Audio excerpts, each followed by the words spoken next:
آپ اس چیز کو سمجھیے. میں ایک اور مثال دے دوں کہ اس کو ختم نہیں کیا جا سکتا. اس میں چینج نہیں آئی، نہ آ سکتی ہے، نہ آج تک کوئی بدل سکا، نہ بدل سکے گا.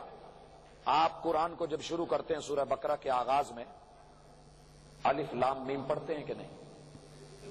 الف لام میم. آپ دنیا کی ساری کتابوں میں جا کے ساری زبانوں میں دیکھ لیں، اس کا نیچے ترجمہ نہیں لکھا ہوا. کیوں نہیں لکھا؟ ہم کہتے ہیں حروف مقطعات، ان کے یہ حروف مقطعات ہیں، لکھے اکٹھے پڑھے جاتے ہیں، لکھے اکٹھے جاتے ہیں، پڑھے الگ الگ جاتے ہیں. ان کے معانی کو اللہ کے علاوہ کوئی نہیں جانتا. یہ کیا ہے؟ یہ کوڈ ہیں اس کتاب کے. دنیا کے اندر اصول ہے، آپ کا لا کے اس کا کوڈ ہوگا، آپ کی کوئی گاڑی ہے اس کا لا کے اس کا کوڈ ہوگا، آپ کا موبائل ہے اس کا کوڈ ہوگا، آپ کا کمپیوٹر ہے اس کو کوڈ لگا ہوگا. میرے رب نے اس کتاب کو کوڈ لگائے اور دنیا میں ہر کوڈ بریک ہو جاتا ہے. آپ سے غلط لگ گئی، آپ شہر میں جا کے اس کے جو اسپیشلسٹ ہیں، ایکسپرٹ ہیں، وہ آپ کو بریک کر کے دے دیں گے. بڑے بڑے نیٹ ہیکر بیٹھے ہوئے ہیں، وہ کوڈ بریک کر کے، ہیک کر کے بڑی بڑی آپ کی جو ہے ویب سائٹیں اٹھا لیتے ہیں، چرا لیتے ہیں. لیکن اللہ نے جو اس کتاب کو کوڈ لگایا، آج تلک کوئی مائی کا لال اس کوڈ کو بریک نہیں کر سکا. کیوں؟ دنیا میں بڑے بڑے گرامر سمجھنے والے، لٹریچر کے ماہر، عربی زبان کو سمجھنے والے، یہ زبان دان لوگ، یہ سب کے سب افراد یہ کتاب اللہ کو اگر اس کے لگے ہوئے کوڈوں کو بریک نہیں کر سکے تو ماننا پڑے گا یہ کتاب آسمان سے اللہ کی طرف سے بندے کی بنائی ہوئی نہیں ہے. السلام.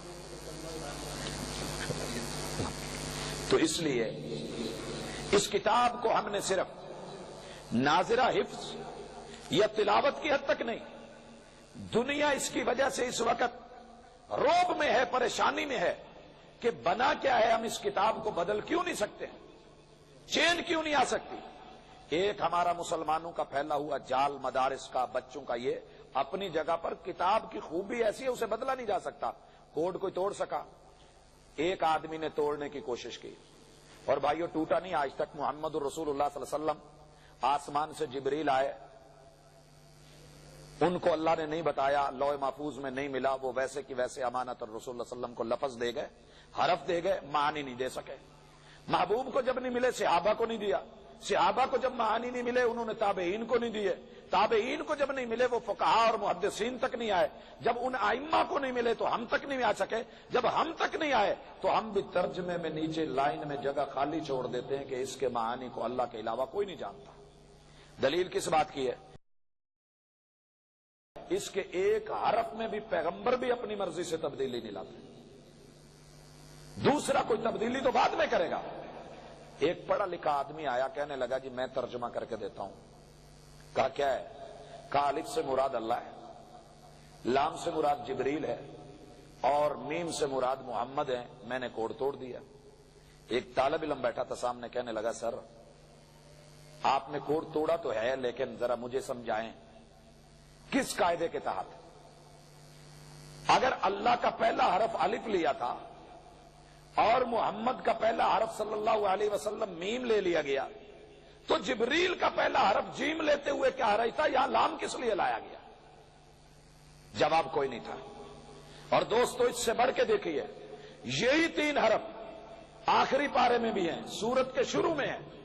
بچے کو جب استاد جی یاد کرواتے ہیں، حفظ کرواتے ہیں، یہاں پڑھواتے ہیں الف لام میم، اور جب وہاں پڑھواتے ہیں تو علم نشرح لک صدرک.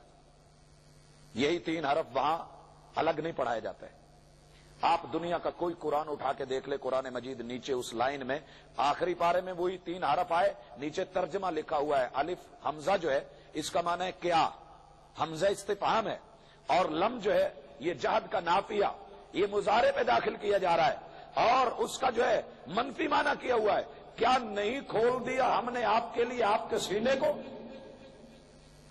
اچھا دنیا اگر قرآن بدل سکتی تھی، یہ کتاب اللہ کی نہیں تھی، اس میں تغیر تبدل ہوا ہے، اس میں کچھ چینج آئی ہے، لوگوں نے مرضی سے داخل کر دیا ہے. بھائیو 14 صدیاں بیت گئیں، خود رسول اللہ جبریل علیہ السلام، آپ کے 1 لاکھ سے متجاوز صحابہ کرام، تابعین تبع تابعین، یہ فقہاء، یہ محدثین، یہ علماء، یہ سکالرز، آج تلک کسی کو توفیق کیوں نہیں ہوئی کہ کہ وہ اس کی قرآن سے قرآن کی تفسیر کرتے ہوئے تفسیر القرآن بالقرآن کہہ دے کہ الف لام میم جو شروع میں آیا ہے نا پہلے پارے میں، یہ وہی مراد ہے جو آخری پارے میں سورہ علم نشرہ کے اندر ہے۔ آج تک کوئی یہ نہیں بول سکا، اور کوئی ایسے بھی نہیں کر سکا کہ چینج کرے کہ اس 30ویں پارے والے علم کو اٹھا اور اس الف لام میم کو اٹھا کے وہاں لے جائے، اتنی بھی چینج نہیں ہو سکی ہے۔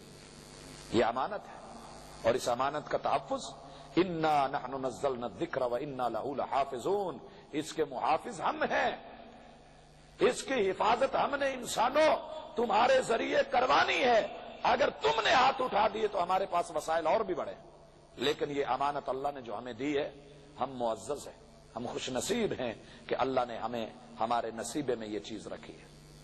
اس لیے دوستو، ہر فرد آج اس مجلس میں جب ہم یہاں بیٹھے ہیں، ہم خوش نصیب ہیں کہ پڑھانے والے استاذ محترم بھی موجود، اور بتوفیق باری تعالی وہ بچہ بھی موجود، اس کے والدین عزیز و اقارب بھی موجود۔ اور الحمدللہ جب میں بات کر رہا ہوں تو میرے لیے یہ فخر ہے کہ میرے اپنے استاذ محترم شیخ محمد اکرم مدنی بھی موجود، کہ جن سے ہم نے یہ حرف سیکھے اور پڑھے۔ تو دوستو، یہ اللہ کا سلسلہ جاری رہنا ہے، یہ ٹوٹے گا نہیں۔ لیکن میں اور آپ سوچے کہ ہم نے کتنی ذمہ داری نبھائی ہے، ہم نے کتنی ذمہ داری نبھائی ہے۔ بھائیو، کل قیامت کے دن فخر سے سر بلند ہوگا۔ کس شخص کا؟